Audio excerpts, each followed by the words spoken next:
এই একটা পাপ যদি কেউ না করে ইনশাল্লাহ সে জান্নাতে যাবে। যতই পাপ করুক না কেন। বাসায় মা বোন যারা আছে অনেকেই দেখা যায় চুল আশ্রয় চিরুনি পরে গেলে বলে আজকে মেহমান আসবে। কি আসবে আজকে? মেহমান আসবে আজকে বললেই শিরক। বাসা থেকে বের হচ্ছেন, আপনার পাঞ্জাবিটা একটু আটকে গেছে, আপনার স্ত্রী বলছে একটু বসে যান, অমঙ্গল হতে পারে, বসেন। বাস মুশরিক, শিরক হয়ে গেল। মুসলিম সমাজে রন্ধ্রে রন্ধ্রে শিরক। এখন রাস্তাঘাটে উঠতে বসতে পেপার পত্রিকা খুললেই শিরক। পেপার খুলবেন রাশিফল, সিংহ রাশি কন্যা রাশি, দিনটা কেমন যাবে বিশ্বাস করলেই মুশরিক হয়ে যাবে। রাস্তার পাশে টিয়া পাখি দিয়ে ভাগ্য পরীক্ষা করছে, হাতটা দেখে দেন তো ভাই কি আছে, বললেই শিরক হয়ে যাবে। আংটি বিক্রি করছে, আংটি বললে রোগ ভালো হবে, হাতে দিল রোগ ভালো হবে এই উদ্দেশ্যে, মুশরিক। হাতে দিয়েছে রোগ ভালো হবে, আমার ডায়াবেটিস ভালো হয়ে যাবে, বিসমিল্লাহ, ব্যাস মুশরিক। এই আকীদা নিয়ে পড়লেই মুশরিক। মুসলিম সমাজে অহরহ শিরক আছে।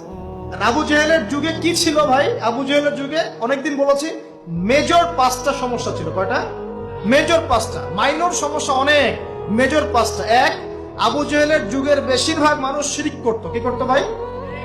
লাত, উজ্জা, হবল, মানাত এইসব মূর্তির পূজা করতো। এখন হয়তো মুসলিম সমাজে এটা নাই ঠিকই, কিন্তু মুসলিমরা এখন কবর মাজার পূজায় শুরু করেছে, করে নাই?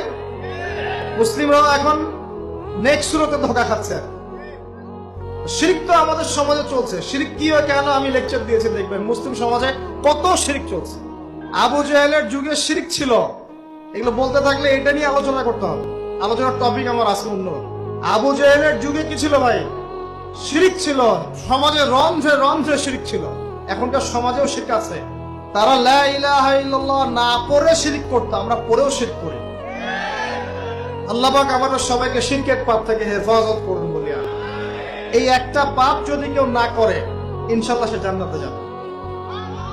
যতই পাপ করুক না কেন, জেনা করেছে, মদ খেয়েছে, মিথ্যা বলেছে, অনেক কিছু করেছে, শুধু শিরকের পাপ করে নাই, আল্লাহ তাকে মাফ করে দিবেন ইনশাআল্লাহ।